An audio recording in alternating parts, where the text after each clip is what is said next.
In today's video, I am going to teach you how to use Zoho projects effectively. We will start by setting up a project the right way, because a clear setup makes everything else easier to manage. Once you are inside Zoho projects, look to the left sidebar and click the Projects tab.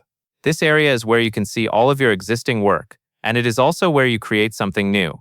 In the upper right corner, select New Project. This opens the project setup screen, where you will define the basics. First, enter a project title. Choose a name that is specific and easy to recognize later, especially if you manage multiple projects at once. Next, set your start date and end date. These dates help Zoho projects organize timelines and keep your work anchored to a schedule, so it is best to choose realistic dates that match your plan.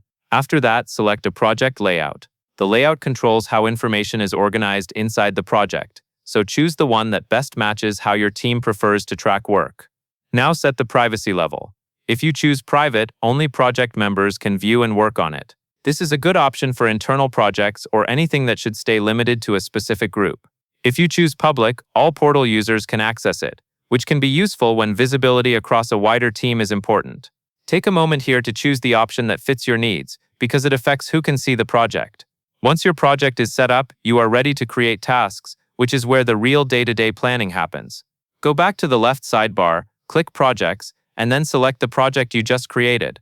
Across the top navigation bar, click the Tasks tab. This brings you to the task list for that project. In the top right, click Add Task. Enter a clear task name that describes the work in a few words, so it is easy to understand at a glance. Then click the Start and Due Date field to set your deadline. Setting dates early helps you prioritize work and gives you a simple way to track progress over time.